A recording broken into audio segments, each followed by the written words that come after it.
ভারতের ছাত্র জনতার বিজয় উল্লাসে ঢাকা পড়েছে বিক্ষোভে আটক ও আহত আন্দোলনকারীদের আর্তনাদ। ককরোচ জনতা পার্টি কর্মসূচি প্রত্যাহার করলেও আটকের ভয়ে আছেন অনেকে, জানিয়ে এখনো মুখ খোলেনি সিজেপি। মোদি পরবর্তী রাজনৈতিক বাস্তবতার সূচনা হয়েছে, এখন এমন আলোচনাতেই বিভোর সবাই।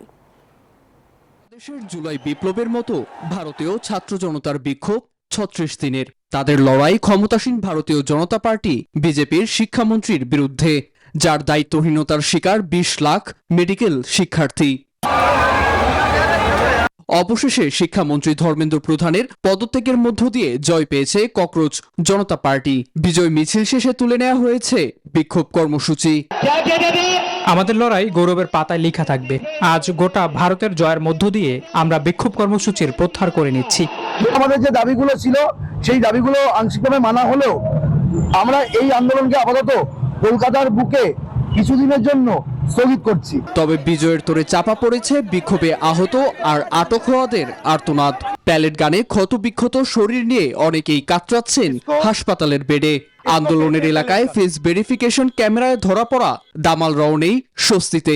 সব মামলা প্রত্যাহার সহ আটকদের মুক্তির দাবি বাস্তবায়ন নিয়েও রয়েছে ধোঁয়াশা। এর মধ্যেই পশ্চিমবঙ্গে গুন্ডা দমন আইন বাস্তবায়নের কঠোর হুঁশিয়ারি দিয়েছে বিজেপির শুভেন্দু সরকার। এসবে নজর না দিয়েই ককরোচ জনতা পার্টির বলিষ্ঠ কণ্ঠ ভবিষ্যতে সংসদেও আওয়াজ তুলবে চলছে এমন আলোচনা। এই আন্দোলন প্রধানমন্ত্রী নরেন্দ্র মোদীর তৃতীয় মেয়াদের সবচেয়ে বড় রাজনৈতিক সংকটের একটি। এই আন্দোলনকারীরাই গণতন্ত্র পুনরুদ্ধারে ফের রাজপথে নামবে, লোকসভায় কথা বলবে। ধর্মেন্দ্র প্রধানকে সরিয়ে প্রহ্লাদ যোশীকে কেন্দ্রীয় শিক্ষামন্ত্রীর দায়িত্ব দিয়েছে নরেন্দ্র মোদীর সরকার, কিন্তু তাতে গুণগত কি পরিবর্তন এলো তা নিয়েও রয়েছে জোর আলোচনা। নীরব দাস, নিউজ 24।